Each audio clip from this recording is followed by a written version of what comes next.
The seagulls follow trawler. It's because they think sardines will be thrown into the sea. Thank you very much. Talking nonsense. So I thought, no, enough's enough. Why should I put up with that?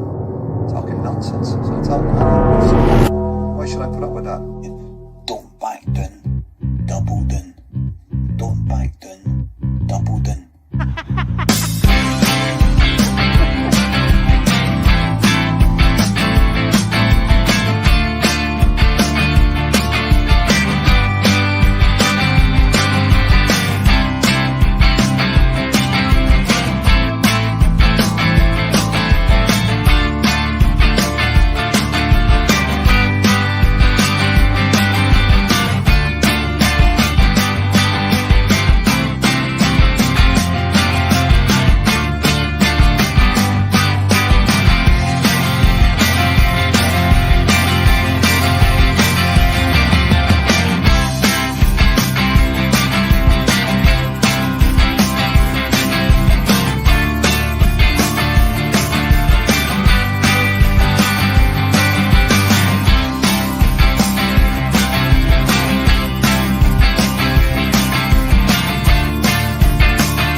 Yes! Here we go. Apologies, we're slightly late. Technical issues happen when you're on the Bhoycie bus. Sometimes the driver is as clueless as the guest, and between the two of us, neither of us know how his link wasn't originally working. But tonight we've got a guest that I think if you're on Twitter, you already know his name. Oh yes, if you think I'm controversial, wait till you meet Mr. Marc Cairney. How you doing? How you doing, Bhoycie? You all right? Fantastic, mate. Look, this is something I've been looking forward to. As you always know, I know it looks like I'm winging it at times, and to an extent I am, but to another extent I'm not. As you'll be able to allude to, what time of day was it today? You received all the talking points for tonight's show. 3, 4 o'clock? You know, Aye, later than that, aye. I'm not winging it. I'm not winging it as much as people want to say, but what I will say is this guest is one I have been proper, and I mean proper, looking forward to getting on the show. Marc divides opinion by giving his honest truth. I've got no issue with it. I don't need to agree with everything Marc says, but what Marc Cairney does on Twitter is he tells his truth. At times, he maybe goes on to Twitter a bit later than the watershed. I can speak from experience. I've done it a million times. Every time. There's nothing to worry about it. I think tonight is going to be a night real Celtic debate occurs, and Marc Cairney is a perfect guest for this bus because he will represent points of views that maybe not everyone always wants to agree with, but not for the sake of it. I think we're going to have good Celtic chat. We'll probably agree on loads of points as well. But I think, mate, this is one to look forward to. First, as always, I need to ask you, how the devil are you, mate? I'm doing great, mate. Yourself? You I'm all right? jamming. Look Few forward drinks to this one, mate. Few drinks, Good bit of on. energy. Good on you, mate. I was with my mate, Greg Patterson, a huge Celtic supporter, in the pub, and he refused to let me walk the 60-yard walk home from the pub without donating me a... Well, that's a safety item, isn't it, as well? What a nice thing to do. So if Greg is watching, huge shout out to you, my friend. Now, we always, as always, need to say a huge thank you to fanboyfootball.com. They produce Bhoycie Bus t-shirts. It is a sensational thing to have done in the space of I don't know, how many weeks is it? 4 weeks? 4 weeks. Look at them. Look at those bad boys. They should be showing up now. Look at those. The top 3 there. We have sold a hell of a lot of them. Not because it's all about trying to rinse people. We've used the best material they've got to offer. I've paid for the postage of every single one that's been sold. And there's some people, Mark, going for a hat trick. They've not just bought one, they've bought a hat trick. We've got to say thanks for that. I think it's important that you mention this sort of shit. And I'm not one always to turn all commercial on it all, but we need to say thanks. And not only will we say thanks to them before we get you involved, Mark, we're going to say a huge thanks to Vital Celtic News. This is a channel, right, that has roughly over 1 million hits a month. And they've actually done 2 articles today quoting the debate that was used on the Bhoycie bus last night. So, I've seen Mark, that. You might be amazed, mate. Aye. You might be getting used tonight if they feel the content. But either way, I probably clipped onto some FBI website or something. I think our biggest worry tonight will be Gio Van Sunis, mate. He'll be loving this. Fucking a whop on the Hall of Fame, aren't they? He's all right, by the way. He's actually sound. To be honest with you, I don't mind that. There's a few of them actually. I've got a couple of wee pals on Twitter that are Rangers fans, and they normally send me a wee private message. Normally because they're scared to say things to me in the public. But most of them are actually all right, mate, and they just have a bit of banter like me and you. But sometimes they just will call you something stupid like they shouldn't do. But most guys are all right, you know what I mean? Gio Van Sunis, he intrigues me because I think he's in a different avatar now on Twitter because he must have got blocked for the last one. But genuinely, like, he'll DM me as well and go, I've posted that. Don't worry about it. It's not personal. The thing that's offensive that I actually find is the comments below. So I've now made a decision. I just don't read the comments below it because they will go in deep. They'll think like he's attacking me and they'll think they're joining in on something. I think he's just genuinely having a bit of fun, right? But anyway, that aside, we've got guys already pushing the like. Hit that like button. Hit the subscribe button. The traction the site can get whilst we're live, if you just simply hit the thumbs up button, is mad. We're already at 50. Mark, honestly, already at 50 live. That'll turn into 100 if everyone who is watching right now hits that like button. But Mark, they probably think I'm going to get dunked with some sort of children's TV dunker or something like that when they hit. That's probably what's going to happen here anyway. I need to add that as a feature. I need to add that. That's genius. That's fucking genius. Oh, fuck aye. Like Marc Cairney, but no, we are going to talk Celtic, mate. And the thing is, you're brought in the pod because I know you've got strong opinion, but also you've got reasonable opinion. You're here to talk Celtic on the Bhoycie bus, and that's what we do. So enough of the self-adulation about, we're a great podcast. Who gives a fuck? Let's talk about the team that matters. And the only team that matters is Glasgow Celtic, mate. And it has been another quiet week. It's been nicely quiet.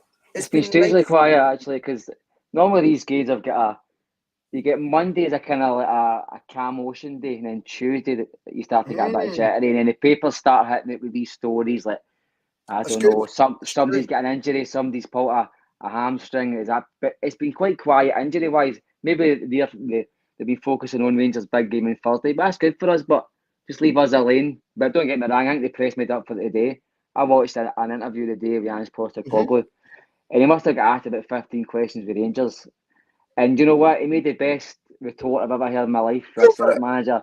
Well, they just asked him, what do you make of Rangers' European run? Does this open doors for Scottish teams to kind of like do well in Europe? And he just turned around and said, listen, there's a big massive trophy sitting there. I'll go and show you that anytime you want, if you want to see what Scottish teams can do in Europe.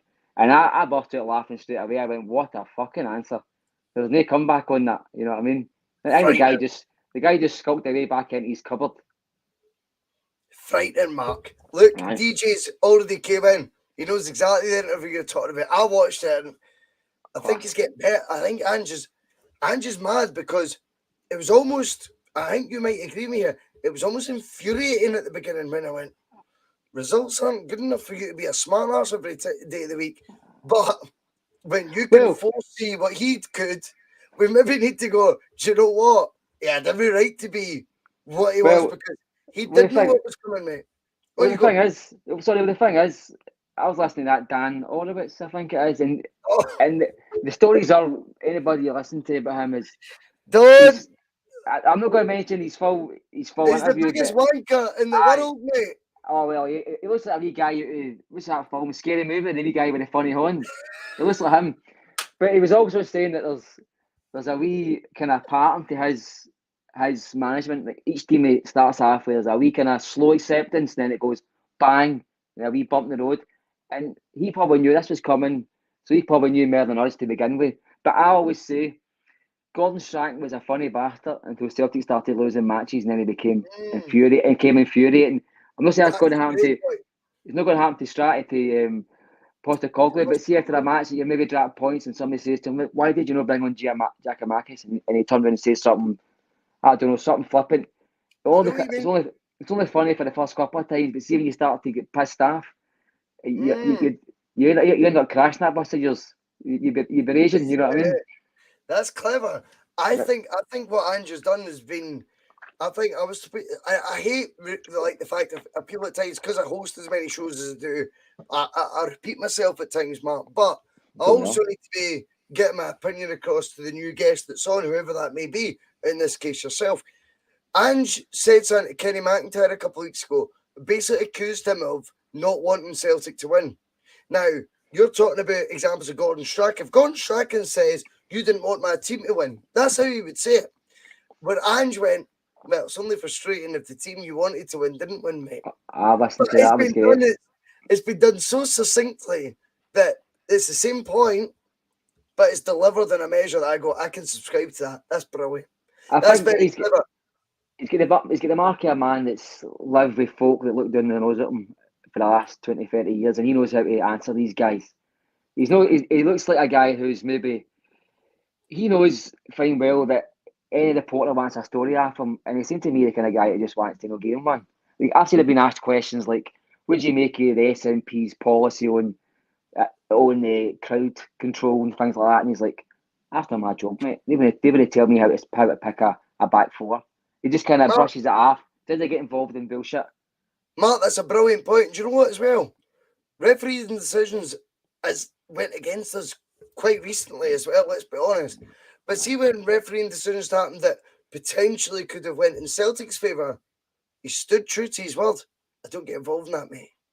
I don't get involved in that. And he said it to you, he goes, a refereeing decision that you might say has went in our favour, that didn't dictate the result of that match. And what I've loved about him is he's took that in the chin, I think, with the hand-down game. He stood true to his guns. He's basically admitted, no. When I said that, then I meant it. It wasn't me trying to be Mr. Cool. He gets it. He goes, look, we've got to dictate what we do in the pitch. See, when we're in charge of that, if something happens to shift that, we'll look at ourselves. I think that's his attitude. We'll take our responsibility. Referees are shit all across the world, let's be honest. And whilst there's no VAR in Scotland, I think he's basically going, what do you want me to do about it? Whether Celtic get a decision in their favour or whether Celtic don't get a decision in their favour, what do you want me to do about it now that all is said and done? It's fuck all he can. I think that's a fantastic attitude, Mark. I think it's good. You can use it as a positive. You can use it as a positive because it can channel that frustration out of the players. It might be saying to us in publicly, look, these things happen, but it could go into the dressing room and say, look, we know that's went against us for this reason and that reason. Let's work on a way to just make sure the referee had to try that bit more harder. Like Camden 2 weeks ago, that was a Bobby Madden. That was a special. He went out there to, I remember St Johnstone game 7-0. After that game, I'd phoned my dad and I said one of St Johnstone's biggest mistakes was the ball was on the park too much. They never kept the ball at the park for throw-ins. They never dived for free kicks. They never laid down. They let us play too much football, and I think that was a big marker on how well we played because there was no play act. St Johnstone just turned up and if you're a St Johnstone fan, they turned up wrongly. They gave us too much time on the ball. They weren't diving into us. They weren't fouling us. They weren't. I think I read something like there was only something like 9 fouls a full match. No, that doesn't happen. Normally teams are kicking us off the park. So I think Bobby Madden didn't see any upset these Celtic players.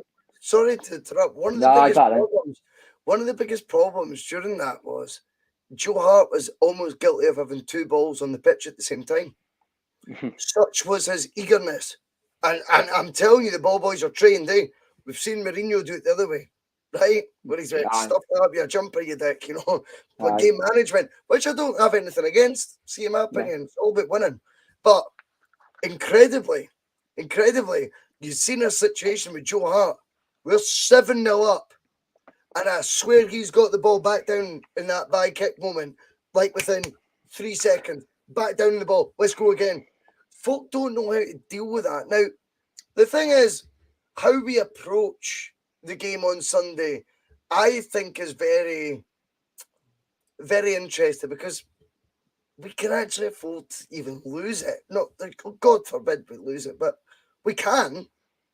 We can afford to lose it. How crucial do you see it as getting the win? Because winning it basically effectively means winning the title. I think dropping points. Dropping points isn't the end of the world, Mark. It's not the end of the world. They've got to come at us gung ho surely on Sunday. Well, I think you're right. We don't need to win the match. I think a draw does us the same sort of damage to their title hopes as what I was a Neil Lennon quote there is what a win would, because it's not the same, because a draw means we can win it against Hearts officially. A win for us means we can win it against Hearts officially, more or less, I think, because it would go down to goal difference and it's like plus 19 just now. So it's more or less the same situation. But I think in terms of, like, for us, I think our attitude has got to be, this is a must-win game, as in for the players, the fans in the stadium as well. Don't let these bastards away with anything. Let's just get into this game and just play like this as a do or die match, and then see if things don't go to plan. You see the game out.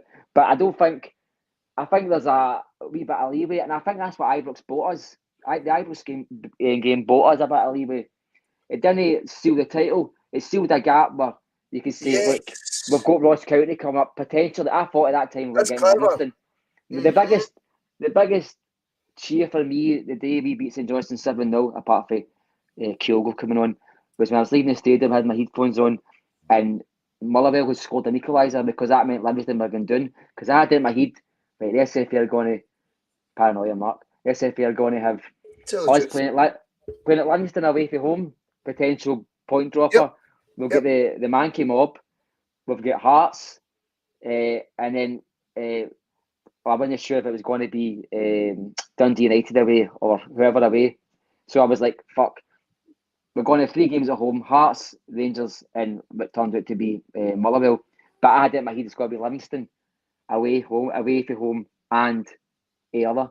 And I thought, that's one. Well, I know we won there the last game. We should be beating teams like that every week, but we don't seem to do it. And I had it in my head that could be a potential banana skin. So Ibrox bought us that wee bit of leeway. That it didn't run into the league. A lot of folk are just climbing up the walls and flinging fireworks and that. But I don't mean it like it didn't dent their confidence. That must have been a killer for them. But it just gave us that wee bit of relief of pressure, I think. And the players felt it. You could see the way they celebrated. They knew it was a big moment. It was a big moment, and they knew it. And the mood music's changed a wee bit. Even when they're talking a wee bit now, Ange's kind of talking about seeing the campaign out. He's as if he's talking about just seeing the campaign out. You can see, like, he's not speaking like seeing it out. Seeing it out to me, Mark. Seeing it out sounds like it's not the biggest trophy in the world you're about to win. It's almost seeing this out. But you've got to keep it level-headed. See that when it comes to if you went to Celtic Park or Lennoxtown rather, and you were sitting in a a pre-match meeting and the dim lights were on and it was all pressure. It builds up pressure within you, and I kind of get the impression he just That's so plays. clever. Yep. He plays the match. He doesn't play he plays the opponents. Probably know the match itself. And I think Hampden was the first time we've been let down that way, because even in Europe we've played our own games. Yep. I think even Bayer Leverkusen when they beat us 4-0 at Celtic Park. Now we could have scored 3 goals that match. They could have scored 10, but we still played our own brand of football. Hampden was the first time I thought some of the Celtic players looked a bit spooked or not up for it. Well, under Ange anyway. Let's go into it. Let's go into that. Okay, let's go into that. I think you've opened up a wee can there that we can discuss, Mark. At a reasonable level. David Kelly comes in, regular contributor on the bus. He is one of my favourite commenters on it. I think he knows that because I bring up far too many of his points, but he does tend to. I find these comments. I don't agree with them all, by the way, but they tend to be thought out, shall we say? So he said, "Tell the chat about the ref. That's just setting up, using it as an excuse if we don't win on the Sunday. Let's take the ref out the equation by hammering them." Now, I've obviously got certain talking points that, as I was saying earlier and boasting about, I'm so organised, man. Like that I sent you this afternoon. But we're going to dive into another one, and we're going to do it straight away. Because right now, Ange Postecoglou, we know him. He likes to throw bait out, and he likes to keep people second guessing. However, I'm convinced he watches the Monday Club show. I'm convinced he's watched it. There's a few times that Ange Postecoglou said things I've went, not because he's doing it because I've said so, but he's thrown it out there as grenades, and I like throwing out grenades. I was adamant on Monday, still adamant now. I was in the comments on the Endless Celts pod. I'm sure you're aware of that. Great boys. And I spent 40 minutes. I think I watched 40 minutes out of their hour show on Tuesday, and I kind of got them debating it a wee bit. I got their thinking changing a wee bit. I went, why not play all 4? What have we got to lose? What have they got to lose? They've got everything to lose. We've got nothing to lose. Now, I obviously was DMing you, Mark, earlier when we were talking about, doing the pod, what we're going to discuss. Ange has now alluded, and he could be throwing you a bone that is miles off the track, miles off it, and we're all idiots. But he has both Celtic fans and MSM and the opposition on strings, in my opinion, such as the nature he does this. Here's my take on it. If Ange is being true to his word, when he says he'll play Kyogo, or Kyoko, as he calls it, Kyogo and Giakoumakis, does that necessarily mean we play the same formation? I'm actually coming around to the idea we go all 4. What was the example I sent you earlier? John Hartson, Chris Sutton, Henrik Larsson at Ewood Park. It was the first time. It was Anfield. I think it was Ewood Park. No, Ewood Park. It was Ewood Park. And we'd never done it before. Certainly not in Europe. In a big like all 3. How's that going to work? That doesn't work. It basically was a statement of intent. And Blackburn, who'd slagged us off, men against boys. And I do believe there's an element in that Rangers team now, like you were touching on earlier, European football, we're actually still better than you. We've thrown this league to you. All this bollocks narrative. Why not just go play your best players? See, I know people always say about play your best players in the best position. That's the best thing to do.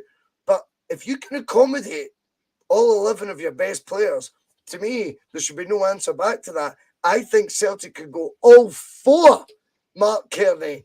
I know it's going to cause controversy me saying that, but I think Ange is warming to that idea as well. I think the 4 up top, well, the 2 strikers, and I'm assuming you mean Maeda and Jota. It's possible, but I think you would sacrifice your fullbacks and what they give you. But it doesn't mean that you can't agree, like say your Rogic and Hatate, like a kind of freer roles as such. I mean, I'm not a tactical expert, but I think you would have to maybe, they would maybe have to spread along the midfield a wee bit more. You know what I mean? To kind of narrow any counter attacks. But not against because at any time I've watched Celtic as a young boy, Celtic were always kind of attacking team. I mean, I was gutted That's a great point. when we started saying one striker is enough in Europe for teams, and it slowly creeped into the domestic game. So I was always a two striker person. For me, I still class Maeda as a winger rather than a striker, and Jota is obviously a winger. So technically, you could play Jota, Maeda, the two strikers. Yep. Absolutely. I mean, there's nothing wrong with that. I would just be concerned about our fullbacks would have to maybe stay a lot, a wee bit more, wary about what they're doing. I couldn't see, like, say, Taylor and in this case Ralston overlapping, running down the wing, because it would just leave us wide open. But if you could maybe spread, as I say, Rogic and Hatate out a wee bit and narrow the pitch a wee bit for any counter attacks, and then McGregor sitting almost like a, in that wee area. Well, I'm going to come back. I don't know. I think but I think it's such fun debate because it's actually exciting options that we've got here, Mark. This is not a negative conversation about, Ange doesn't know what he's doing. If anyone thinks Ange only knows one formation to deploy a team, I think he'll try to say today, you're sorely mistaken. If I want to play two up top, I'll play two up top, and I know the exact system that I'll be doing that with. And I think it was a bit of a shot over the bow, as they call it, He was reminding people the tools that I've got at my disposal are pretty strong, particularly in that final third. And if you think we have to do the same formation week in, week out, which, in fairness, they have, but I think he's saying, no. That doesn't mean by default that's all I can do. I can do more than this. I think that was the myth, because the myth was that Ange had only one system. But yeah, the thing is, his plan B wasn't a plan B. His plan B was Giakoumakis style attack. I disagree. Strong defend. I disagree. Right? I think Giakoumakis was born and bred to be Ange's number one centre forward from the moment he was signed. The fact was he was injured, mate. I think Kyogo has never been a centre forward. He's never been a number 9 mark. This guy was a winger when Ange was in Japan. He wasn't he was never a centre forward. Default situation because of the injuries happened that have led, and don't get me wrong, who do you now want as a number 9? Fucking hell, Kyogo's nailed it. No. I'm convinced that his dream front three, if we said he played his preferred, tactic formation, I generally think it would be Maeda, Kyogo, left and right or right and left. That bit makes no odds. And up top is the focal point, Giakoumakis. Now, that's what I'm saying. Like, say, I think I was more looking towards the point where I think the plan B was the other striker. It wasn't. The plan B wasn't like a total system change. The plan B was, but Giakoumakis was injured, so that took away the Neil Lennon fucking plan B again. So this myth we only had plan A, and we had no plan B or plan C. Plan A, and plan A didn't work. We just did 45 crosses into the box. What happened at Livingston, and nothing happened. But these things happen. But I think the plan B was the other striker. With the same system. Get you. That's what was meaning there. I get you. Because I was quite excited. The first thing I did, the same as yourself, was Google Giakoumakis, and I went, top goal scorer in Eredivisie, playing for the team that finished second bottom. 7 goals clear, mate. This guy's got to be a player.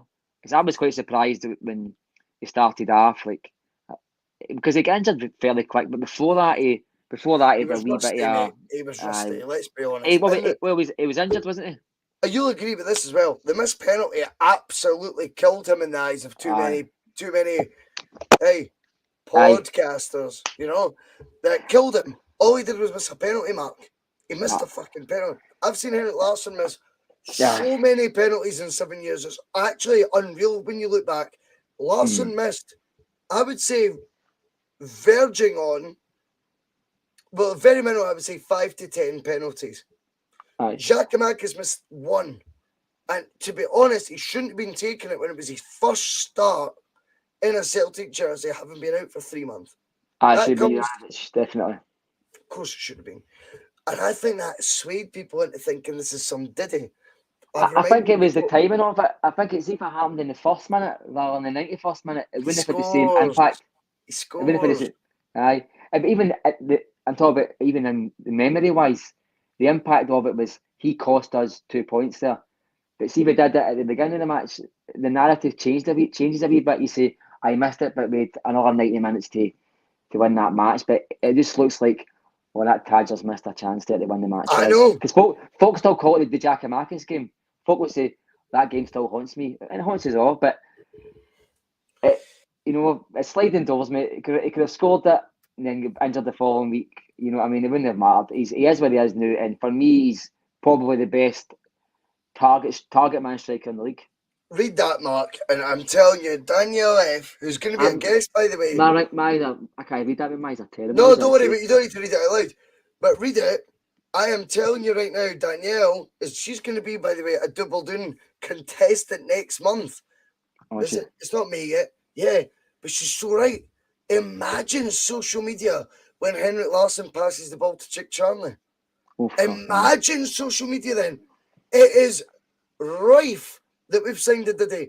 I think Giakoumakis had his Henrik Larsson Chick Charnley moment with that penalty against Livingston. Why can't we look at it favourably like that? Why not? I think it's been forgotten about. I think it's a bit like folklore, like as you just said there about the Larsson. It's almost like a something you laugh about now because you just go, you remember that, and anytime there's a player that starts off badly, you go, well, you remember Larsson's first couple of games, he scored an own goal in Europe, and then he did that. But in social media, Mark, kill him. He's killed enough. 650 grand. Did he? Listen, I would kill him. See me. See, and he's 7th year. I'd kill him. He missed a penalty even after 300 goals. So I know it's like, come on, I'm the Grim Reaper of the ball. And that's why you're on, mate, because you've got strong views and you always give your honest opinion, mate. I love that. But we need to then talk then about the Giakoumakis factor. Now, I feel, penalty aside, missed penalty aside, goals scored second half of the season, Celtic have won 2 games against Rangers. Both of those played with Gorgeous George up top, Mark. I don't think it's any coincidence that. No, I really don't. No, but he's not actually scored in either. Kyogo, ironically, is still our top scorer. Hasn't scored against them either. Who do we go for? Well, I think you go striker wise. They both got the same. They both get really good attributes. For me, I think you go to kind of get a striker that's going to nullify them a bit as well. So Giakoumakis, he accommodates Bhoycie and the other big Croatian boy with his strength. They kind of go marauding forward and all the rest of it. Yep. You know what I mean? Whereas Kyogo, they've got to be occupied in a different way because he's got running behind them. He's got to be keeping them busy that way. But we need muscle. What Hampden showed was they will kick us off the park, as every Rangers team has done. Even the old Rangers, the new Rangers, they've all did that. They've all just kicked us off the park. It's how we've dealt with it. Now, we're going to have Ralston there.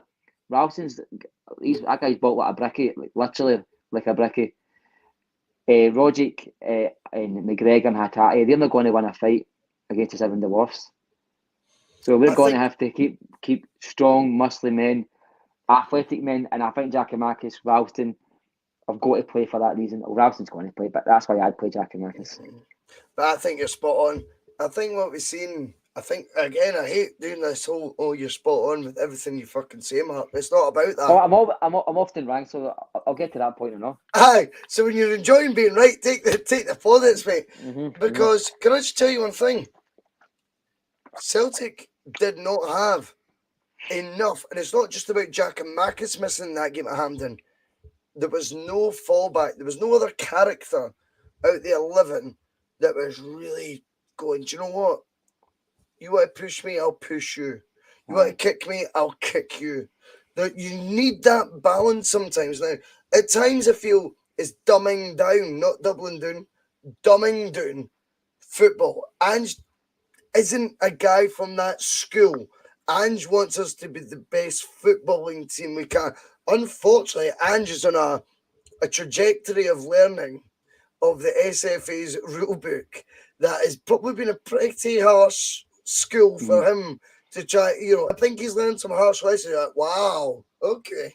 It's the same with Brendan Rodgers. When he was talking about the length of grass at Tynecastle, it wasn't because he was trying to explain it with excuses, mate.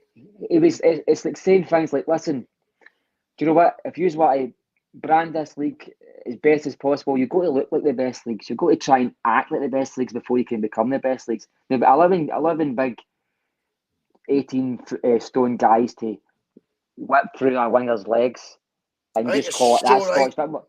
That's all right. You're so right. That's all right. Actually, it's so annoying win a because match. But it's a general rule. Sorry, mate. It's a general rule that shouldn't be the way any top flight league is played, especially one that's trying to pretend they're what to do well in Europe and do better and expand and become. I was talking in the pub. I was talking in the pub earlier, Matt.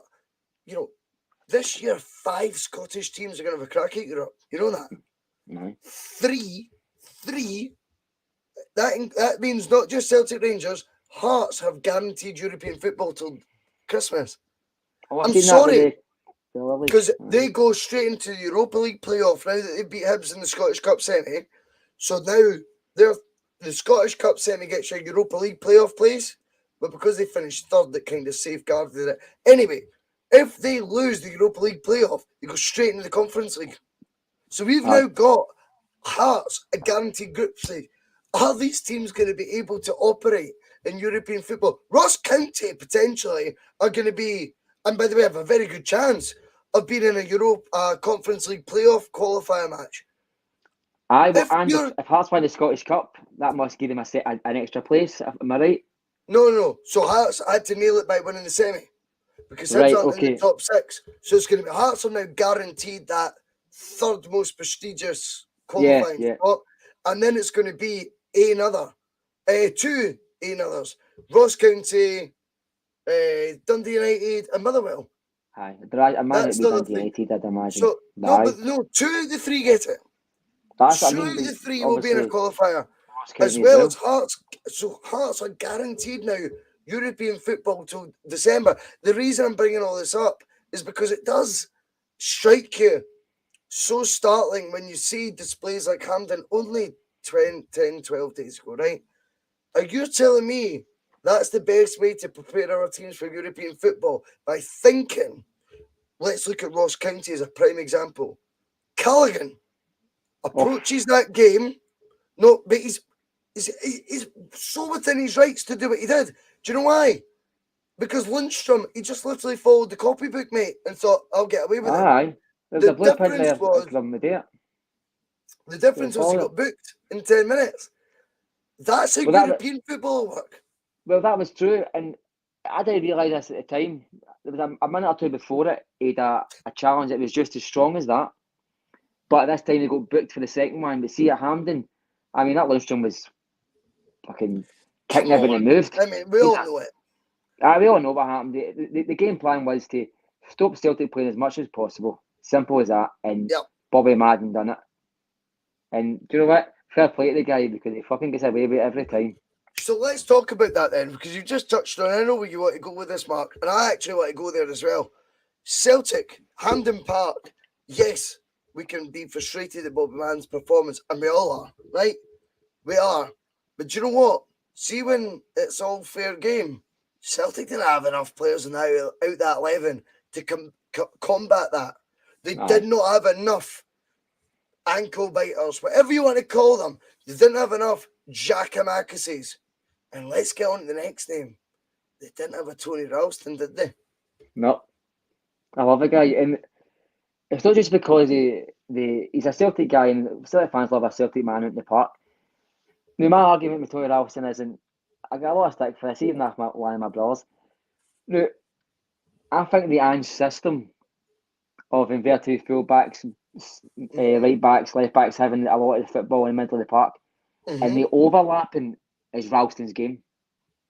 He's a good crosser of the ball and he stampedes. If anybody sitting in that main stand must just see him flooding along the grass because he just stampedes right down that park and he's crossing the ball is is as good as anybody in the right. He's crossing the ball is brilliant, far better than Juranovic, which is why I think on games like this, I think for me, both being fit. I've got to get a lot of stick for this, mate. Both being fit. Juranovic is a better player. Both being fit on games like this, where we need a bit of muscle, a wee bit of class, and somebody that can overlap. I think you pick Ralston, even with both of them fit. And cue the comments on that one. But Mark, I have had pelters in the last week. There was a tweet that went out by Aaron or something on Twitter. He seems to have a huge following. And you're to quote tweet your most unpopular Celtic opinion. I seen that. Aye. My most unpopular Celtic opinion was Ralston above. I think I worded it badly because I think I said Ralston's better than Juranovic. And maybe I did that for a wee bit of bait. What I meant was Ralston before Juranovic if I'm Celtic boss because of the nature of most of the types of matches we're playing in Scotland.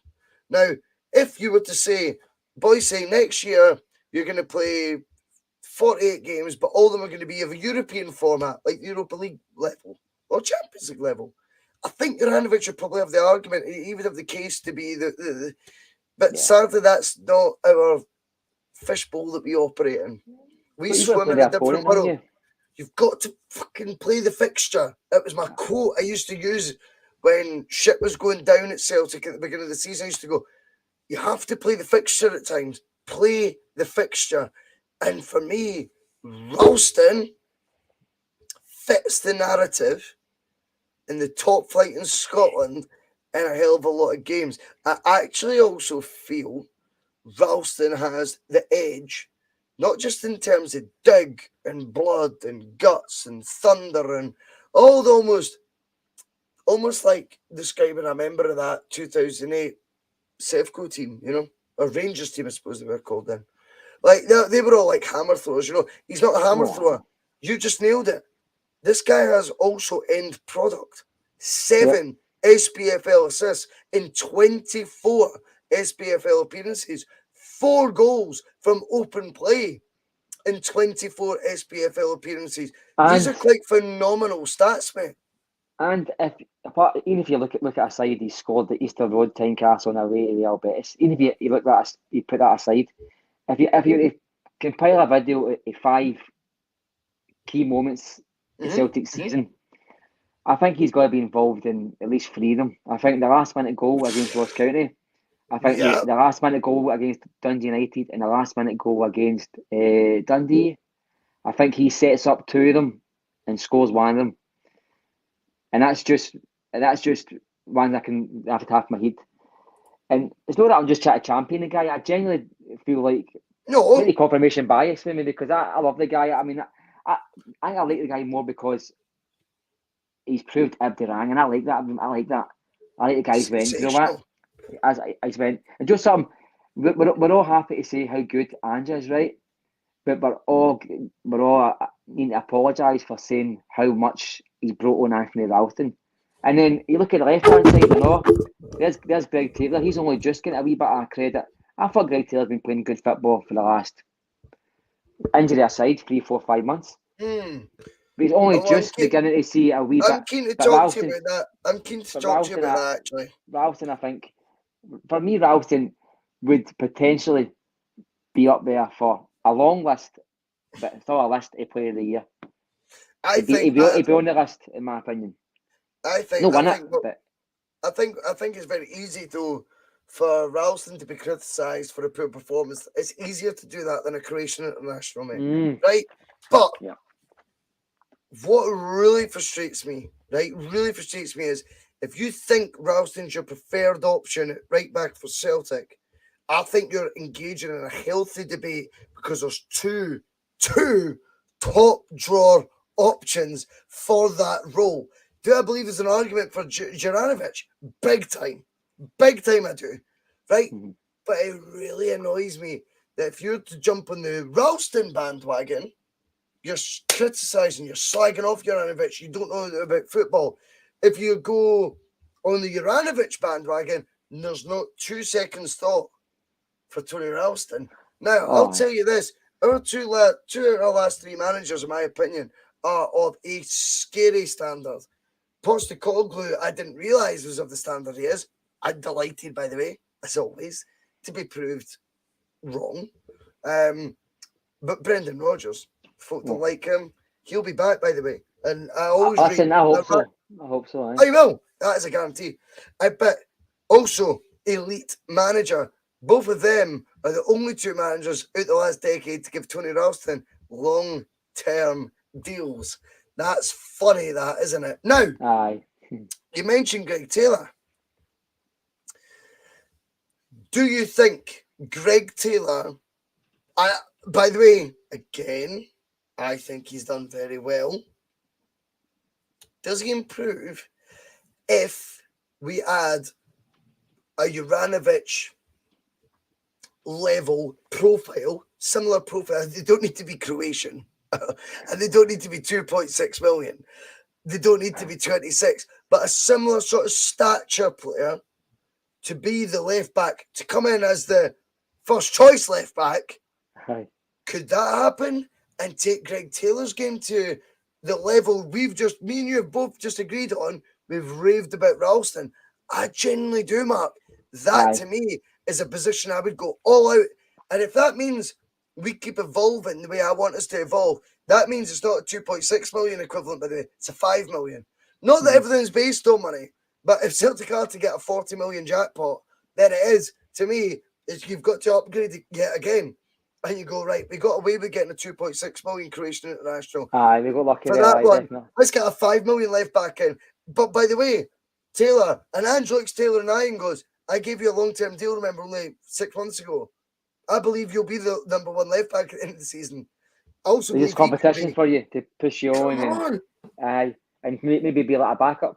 See, this is the thing when it comes to, like, I've said before, see the state we were in last season has actually been a good thing for Celtic, because Ange's come in, right?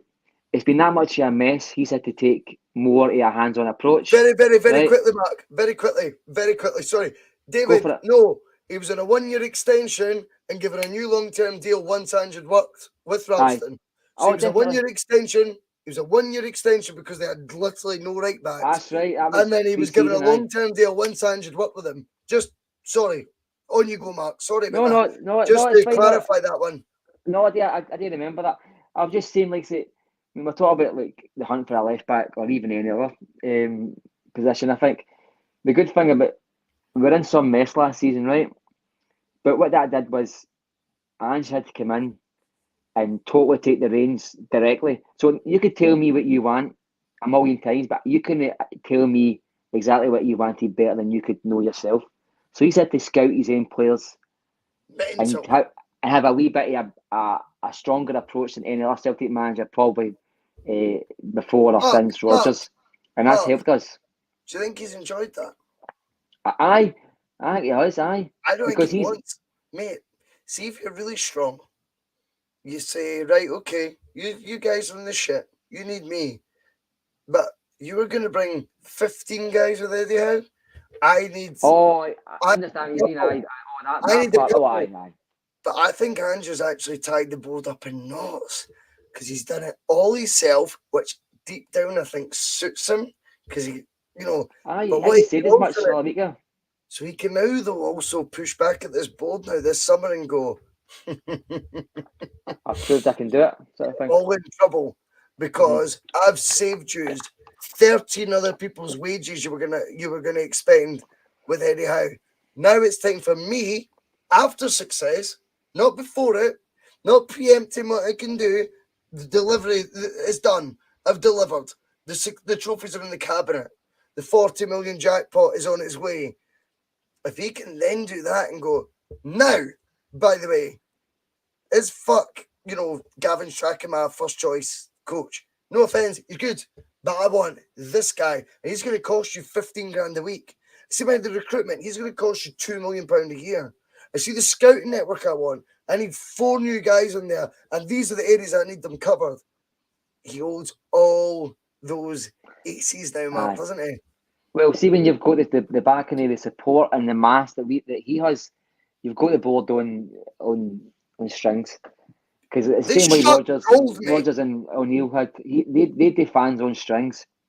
And the board at the time, well, fucking the same board, the boards at the time knew that the fans are the power behind the club. I think even with them at Desmond's wee bit of a dirty protest, keep my on last year, that wasn't going to last forever. The fans are the power, the fans are the club. And I think, so he can use that, he can say, well, look, I've brought you success. Look at the stadium, there's kangaroos, there's fucking wallabies, everything. They all love me. Get me No what I more want. sharks. No more sharks. They're not flinging sharks anymore, they're flinging boomerangs. But, mate, I think what Ange has done is just so clever. He's went, I'll take all the hit for everything right now. But now he goes in this summer, and we will win this league. I'll say it, and this can become a meme, as you were alluding to there.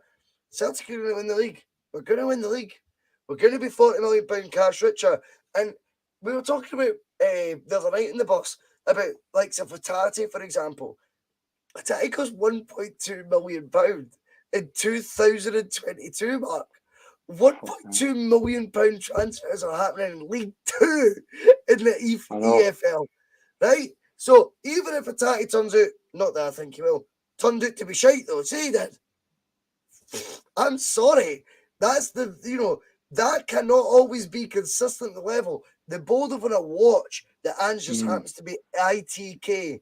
I mean, a lot of people in the Celtic world like to be ITK, Mark, but we better not mention them. But Ange seems to be ITK in certain leagues that no one's kind of chipped away at yet, discovered a wee bit enough about yet, such as J leagues, A leagues.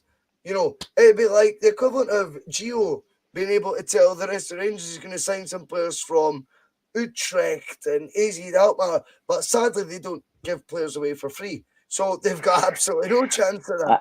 And pay their wages for them as well. You know, but I think it's very exciting to think, well, see what Ange did. You know, his net spend is profit for Celtic so far. What does £9 million profit we've made? But though, it's 17 zillion we've spent to win this league that doesn't matter. I seen somebody saying, and it must be one of these zombies, that how can you spend £20 million and not win the league? So see when we spend £20 million, why do they not just close the gates and say, there's your trophy? So why they spend the last 8 months telling us how good they are and how shite Celtic are, and Ange's going to be back on a plane by Halloween, and Gavin Stratton's going to have his laptop took off him and all the rest of it. So why is it only became an issue now that we spent £20 million? We stole one player for £20 million. What would we got to bring in the fucking B team? It's the thing. Why would we be comparing our situation transfer-wise, whether it's expenditure or revenue, based on what other club is? That's just madness. That's because they're platted. That's how. Because they're not got a club to their name, and they know it. Nah. Do you know how well they do this year? I reckon they probably made an extra 5, 6, 7, 8 million out of this extended run they've had. But see that? That's just going right back to the folk they owe money to. That's not going into a transfer kitty or going towards a new somebody to replace Michael Beale, because they've never got anybody to back up Van Bronckhorst. He's there himself. He's still in the middle. He's another line, and he's standing in the middle of the dugout looking at the sky.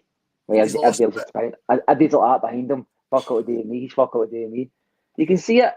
Same carry on. And you can see it. See a football pitch. Players say it. It's a very lonely place. But see a manager. That's even more lonely, because you can see it. You can look into a dugout and you can see a manager that's been backed by his backroom staff. I've looked at a Dundee team getting beat 6-0 at Celtic Park, and I've looked at their dugout, and there's 2 or 3 men standing behind the manager like that. See when all that's gone pear-shaped, they're sitting in the dugout like this. How the fuck am I going to get a job after this? I'm staying back for that guy. He's cost me. I'm going to be on the brew next week because of him. And I think I'm going to have to come in, Matt. I think you're turning a lot of senses. We're going to delve a wee bit deeper into this, though, right? Just, I know we're going down rabbit holes, but it's what we like to do on the Bhoycie Buzz. Now, last year, a lot of the focus from Celtic fans was on iPad Gate. You know, who is this plonker with the iPad in front of him? John Kennedy, he became a measure of the failure, because John Kennedy, you were talking about people animated. John Kennedy seemed to be this face of blankness, bluntness, and almost immunity to a situation that was being allowed to unfold under, effectively, his watch as much as the animated and, you know, turned into havoc causing Neil Lennon, where I think Neil Lennon just was too honest. He didn't know how to play the game, Mark. You know, he didn't know how to say, Kenny McDowell, I think you're the team that you wanted to win the game didn't win the game. He doesn't know how to do it like Ange. And because results aren't going your way, your swag, your persona, you've let go a wee bit, Lennon, and he's unleashed. You know, he's unloaded. Then you've got Kennedy. Literally, a narrative was formed, and I suppose even if I revisit it now, there might be a bit of truth in it. But Kennedy seemed to be very much of that persona, looking down at his trainers, arms folded. Try to keep himself distance for it. Even when Celtic scored, perhaps not being as involved. When Celtic looked like they needed solutions, not the same conversations happening between manager and assistant manager. That sort of camaraderie that you would expect to see from a team that's all pulling in the same direction. Now, what's incredibly happened is Andrew's doing it with that exact same background team. It makes Lennon look weaker or worse, a job he was doing. However, there has to also be an acceptance from us all. They were part of a shit show last season. They were always guilty as each other. Right now, where I'm going with all this is now, Paul McFarlane was saying in the comments, I've not got the comment in front right now, but he was saying if Ange gets that 40 million, Bhoycie, his first target will be on the coaching staff to get it back in his name. Do you believe that there is actually an argument for that Ange has done it against all the odds? He's not done it because this is a brilliant coaching team. Last year, let's be honest, the Celtic fans, they got a hell of a tight for being so shite. So, is it now then a priority once you've got all your lieutenants in place, you've got all the money lined up, and you go, you're about to become millionaires, guys. All I need is a coaching staff. Do you think that'll be something he'll target? I think he'll pad it. He'll pad it a wee bit. I think, listening to a couple of his comments, he was saying that he likes a sort of blank canvas when it comes to educating his coaching staff, where he takes on opinions and all the rest of it, but he likes to challenge himself and give like directions to the coaching staff. Yeah, so I don't think he minds coaches that will just coach a system rather than bringing in strong coaches that's going to maybe, I think he'll pad it, but I think he'll have guys he maybe had his eye on for day one. It's maybe been tied up in Japan and they've maybe not like came out of contract and let teams down because there's a lot of loyalty in Japan. Even when we signed Kyogo and Postecoglou, they all get a cheerio match. I was against Kyogo playing that cheerio match, but that's another story. But I think he'll pad it out, mate. I think there will be people there, if nothing else, to just take away this narrative that he's come in and got nobody. Just any kind of appeasement, you know what I mean? I also think, by the way, I think you're right. But what I also think is, see the level of whatever it may be, whether it's a sports scientist, a couple of sports scientists, whether it may be a full-time assistant manager, a number two, if you like. I think the level he can approach it jumps. The same way when Martin O'Neill took over Celtic, we went from signing Tommy Johnson, we went to signing Chris Sutton. Levels go up, right? Levels go up.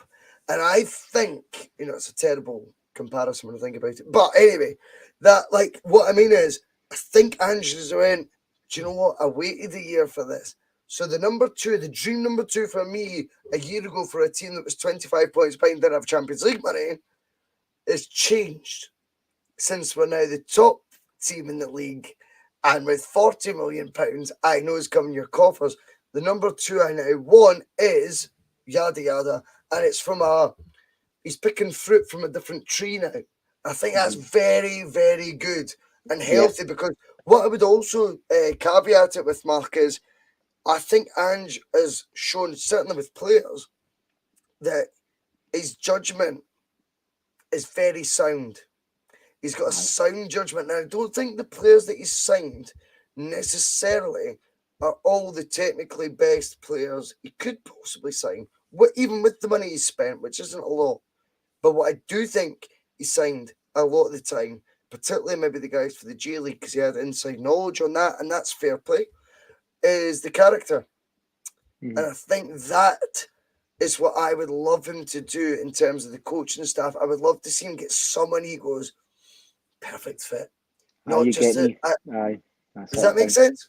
Aye, absolutely. That makes sense because I think it was proven. Get back to your same point, but with the players, I think what was proven last year was you can have players with a certain level of ability. They see their mental attitude or their willingness isn't there, then it's just not going to work. And we can name Aya, we can name Edward, probably Christie as well. Well, the ability was there, maybe questionably on Christie, but the ability is there, but the attitude wasn't there. So it's the same probably when it comes to the coaching, where you think a guy who's on his wavelength, but a higher bracket, what we've got just now, will work for him. And he might have spoke to a guy 3, 4, 5 months ago when during the break at December, because I'm pretty convinced he's been that full on for the day he's got here. He's just been 100%.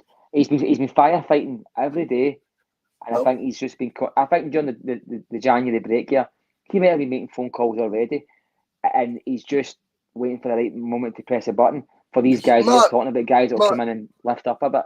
and Mark, I've got an even other more intriguing point, and we will move on from this, by the way, because I know we've crept over an hour, by the way, already. I know Have you we? won't believe that, genuinely, aye. But has Ange done with the coaching staff what he's done with a Tony Ralston? Aye, of Has course he that's aye. made the coaches better? It's the same time frame, and the parallel universes we're looking at as Celtic fans with Tony Ralston to who we thought got a 1-year extension on a whim because you've got no fucking right backs, do you?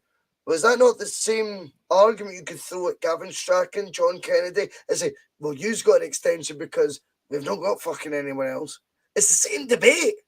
Is Yep, and Ange making these guys better? well, of course, and you've probably noticed. I know these awards Ange's getting.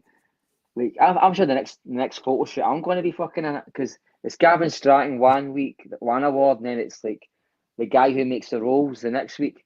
So he's kind of throwing these guys out here like as if to say to Celtic fans, look, they're a big part of this. These guys aren't just on my coattails; they're taking on the job in hand that I've gave them, and they're excelling.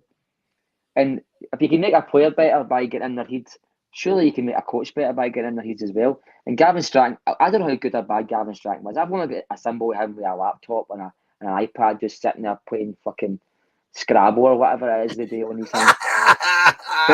But he made me say to Neil, you need to change that because they're ripping us down the right and he's saying, I'll take a vodka. Because that's how Lennon looked last year. He looked like he wasn't interested in what anybody was telling him. He might be giving Lennon pretty sound advice, maybe no, but pretty sound advice. And Lennon might have been like, look, this is my shit. I'll say it how I want. Yeah. Maybe, Do you know what? maybe. I think it's going over old ground, but do you know what? There's an element in Neil Lennon let Neil Lennon down last year on several occasions. But what I've always tried to say is I think history will be kind to Neil Lennon. I think it will. You're of an age, you know better, like me. Neil Lennon was a proper player, man. The only one who did the real transition from O'Neill to Strachan as well, despite being the oldest out of that group. You know, he went from O'Neill's I know lieutenant what you're saying. to Strachan's captain, right? But I think all this will be viewed at from a better perspective once the dust settles more. I really think so as well, but I think he let for that himself to down happen, last he's year. got to be. I think for that to happen though, Bhoycie, he'll need to keep himself out of the media a wee bit and when it comes to Celtic because see wee comments. It's just see the time he speaks, it just goes viral. He shouldn't I be on think he should be. PLZ Soccer last week, should he?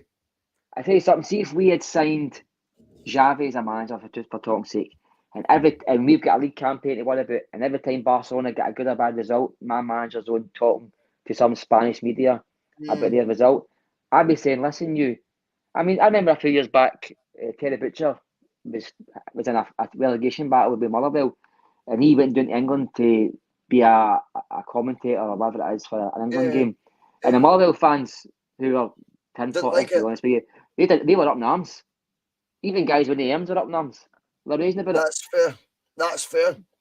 No, that's fair. And that is fair because if he just stops talking about Celtic and let Sleeping Dogs lie, maybe 10 years, like say myself and a few other guys. Oh, a lot of others. I mean, look at the 4 times Tony. He wants to kill him. I think if he meets him, he'll not come down. Do you know why the show's called Post-Match Pish on the Bhoycie bus? That is a complete token gesture to Tony from 4 Tims, because he said the word pish so many times last season. They were the best fan content. Oh, he's sound as fuck.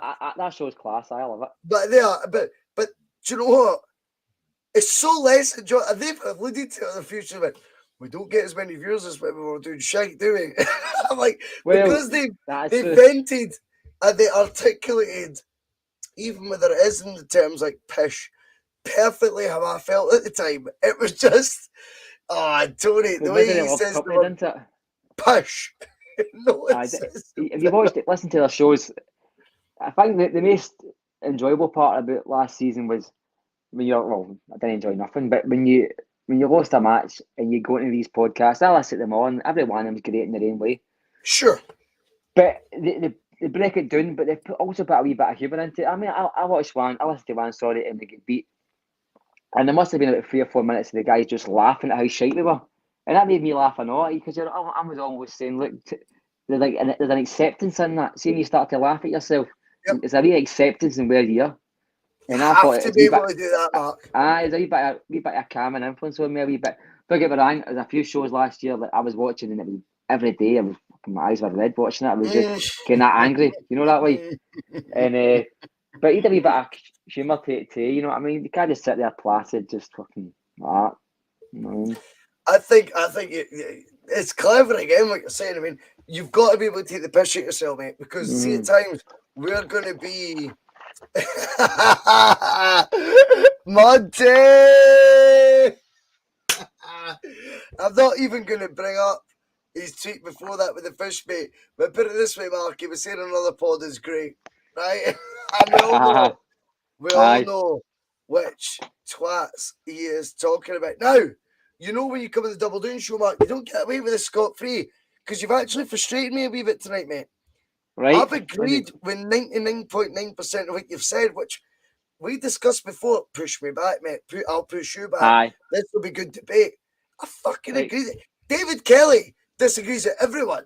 And Phil McGinley, a regular contributor, disagrees with everyone. Phil McGinley's went, I'm now that convinced Mark is about to become 100% answer, correct answer in the Double Doon quiz.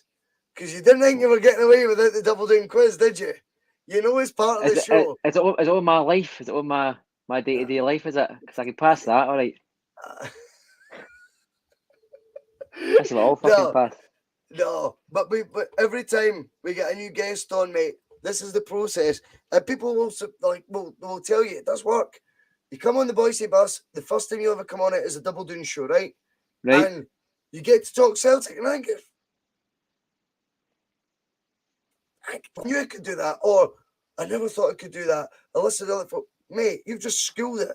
Are you telling me you can have one with 10,000 folk watching? Of course you would. You'd be fine. Aye. You know, like easy. I'm not just saying that. It's just, with Celtic fans, talking about it's healthy. It's great. But when you come on the Double Doon Show, it means all that buttering up turns into a nightmare, because there's a 6-question quiz, as you know. Right. And then once you've done that, though, it allows you to do other shows like Post-Match Pish, one of our most notorious shows. We've now got the Regan Stevenson show every weekend. Usually on a Sunday, it'll be tomorrow, by the way, guys, at 11:30. Regan Stevenson's own show. I'm not even on it, mate.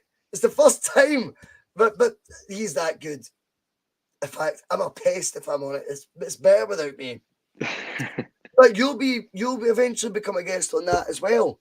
And that's what you want. This is how you get into it. You go, put yourself on the firing line, do a talk show, and then do a quiz at the end where potentially you can make a cunt of yourself. Who cares? Just go for it. I often do, mate. Don't worry about that. No, mate. I think you talk more sense than you think. And by the way, folk who want to be headline grabbers at times when they slag you off, Mark. I've seen that. I've watched you on Twitter for a long time, and yeah, I don't agree with everything you say, but people do try to be headline grabbers on it at times. I think they just want to pick on you. John Tomlinson comes in, loads of top shows, boys. We're spoiled with choice. I love that. This is the guy for Endless Celts. I've spoke to at length, privately and on air. The guy's a top lad. The whole show's top lads. I've got zero bad bones to talk about, like bad beef with any of them. I don't. But it's time to double down, mate. If we're going to need to double down, the questions are ready for you, Mark. Are you ready to not to back down and to double down? Go for it. I'll go for it, mate. Aye. You know what? Yeah. This will be interesting. It'll be interesting. Now, as always, we thank fanboyfootball.com for the incredible sponsorship.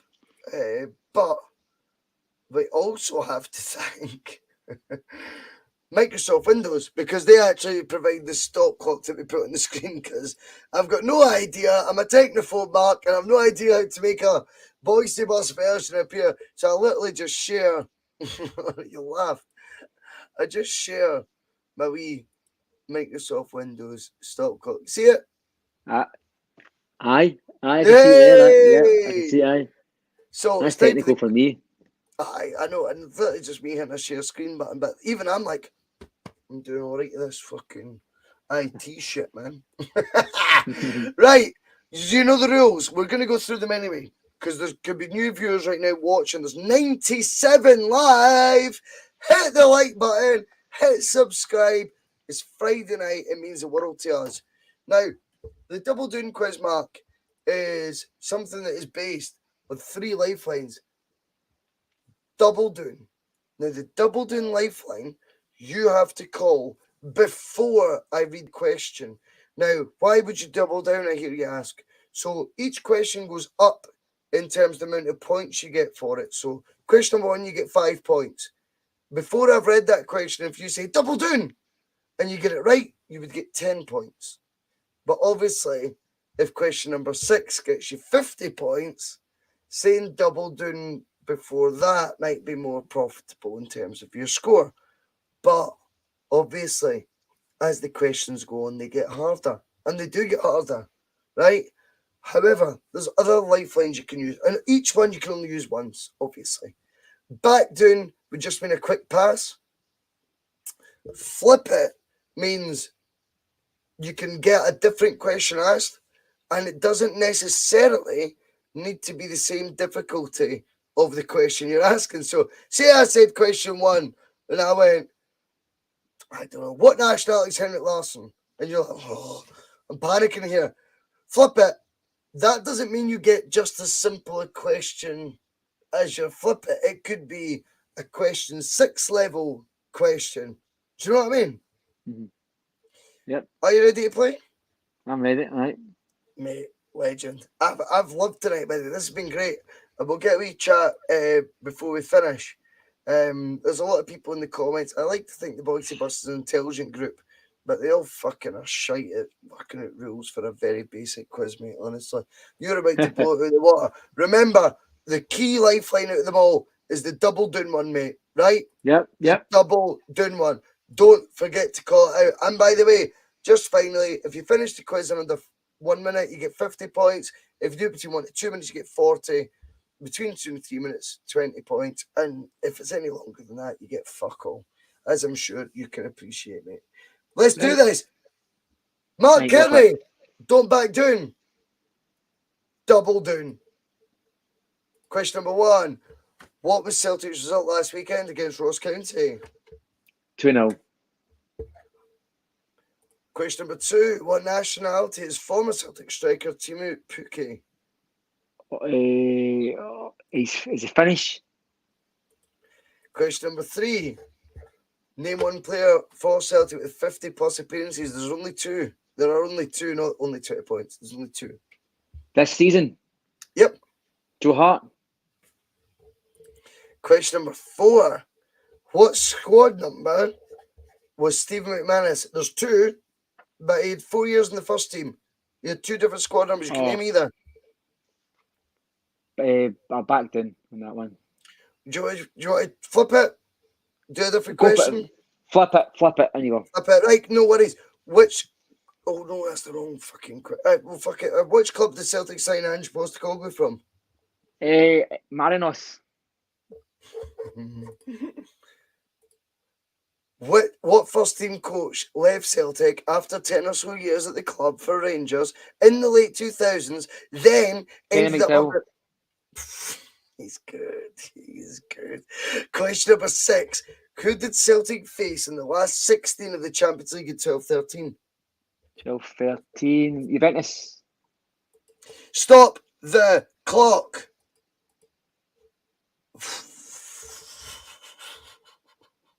Did they shite? How did they?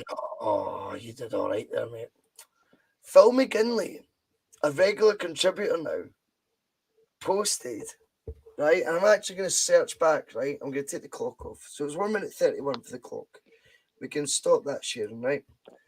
You did it remarkably well there. That wasn't an easy quiz.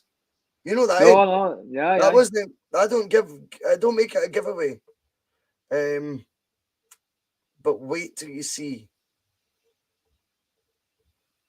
4 times in a podcast I'm watching. Yes, they are legends. But yeah, we need to go back to Phil McGinley, who's a contributor on here quite often, right? No joke. He said this quite a long time ago. In terms of the show, I'm trying to find his comment. But he said, effectively, if I can't find it, fuck it, I'll just tell you. He said about 10 minutes ago, mate, right?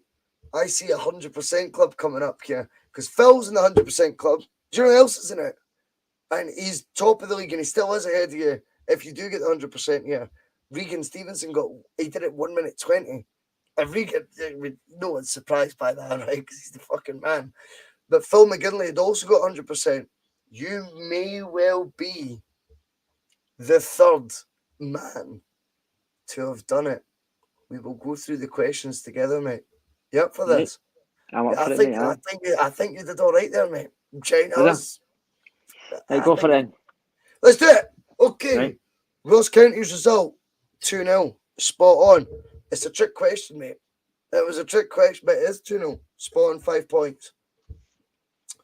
What nationality is Timu Puke? Took you a wee bit of time. You got there in the end. 15 points. Name one player with over 50 appearances. Joe Hart, sensible answer. What I was hoping you would answer would be Callum McGregor, because he's only got 48. I think Joe Hart's 50th appearance was last week. Was that my right? There's him and who was the other one? Carter Vickers, maybe? No, it's no. He's 42 or something. It's Joe Hart and somebody, but it's not Callum McGregor. I'll put it that way. And that was the answer that was getting sort of teed up, if that makes sense. Anyway. Who the fuck is it? I don't know. I'm trying to add now. But I was thinking Tom Logic. You'll see on transfermarket.com, there's 2 players, but it's not Callum McGregor anyway, which I thought would be the... Do you know what I mean? The trap. It's a wee bit of a trick question, but it is a wee bit, because the fact he was only 48, I was like, oh, that'll get him. But it didn't. Joe Hart was the actual most obvious one, and you got it right. So that is another 20 points. We are now sitting at 35. Then we get to the squad number. Stephen McManus, and you didn't know it. But is this the question you doubled down on? No, I didn't. I think I changed the question on that because You flipped this one. That's the one. You flipped this one. Aye. And you said Marinos on this one, didn't you? Aye, FK Marinos, something like that. Aye, no, you're right. You were right. So now we're going. That's now 30. That's you up to 65.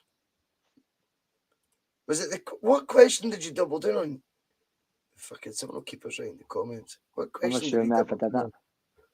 You definitely doubled down on one of them, no? Like you did. I really don't know, mate. To be quite honest with you, I need to listen back. I had the pressure, the millions, the chase. He didn't double down. I didn't. I really don't think I did, mate. I don't know. Fair I tried to change a question. I think that's what I did. That's all you did. Fair enough. If you didn't double down, you didn't double down. Sorry, No. and I appreciate everyone coming in. They're just being honest. They're not I don't taking think so, mate. That's fine. That's fine. Your fault, not in a bad way. Just that's what it is. Now, this I thought was a tricky question because again, you know what you expect the answer, don't you?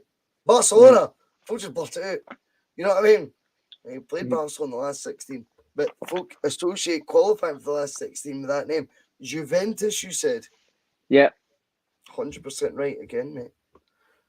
So you're at 105 points, and then we ask for how quick did you do? You did it between 1 to 2 minutes, mate. You finish with 145 points, which I would say puts you in Champions League qualifying positions. I think that's a decent effort, mate.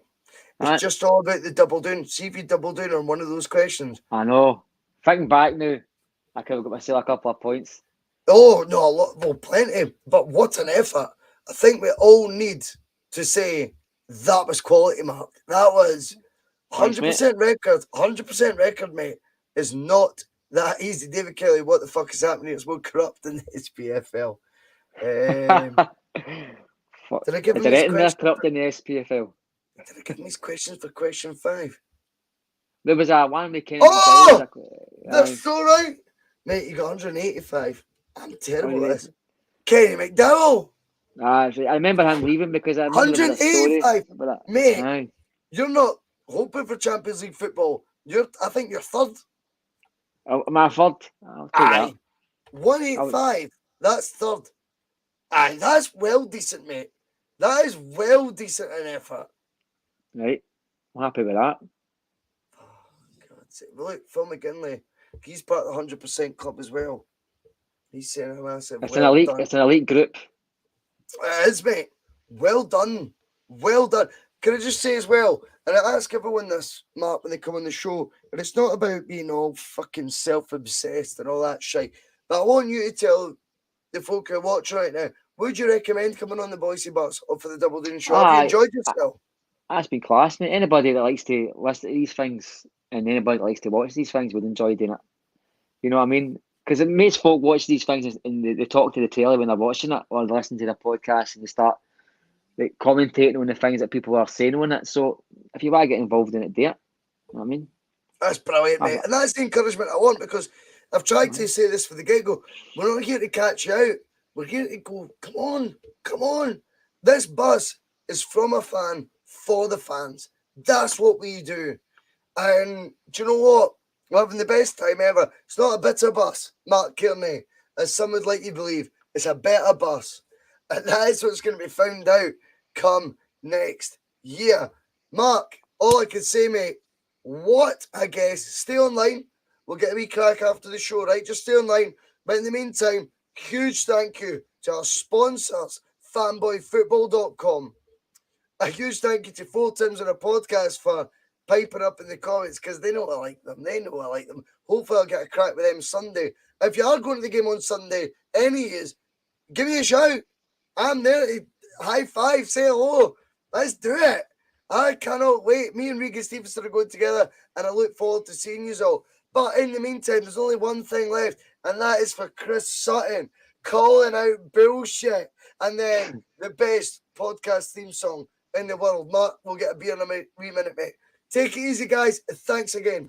Some of his comments about me deliberately trying to cause controversy. Well, I work in the media now, and you've got someone sitting there next to you who's an embarrassment to the media profession. He's an apologist. He's a charlatan.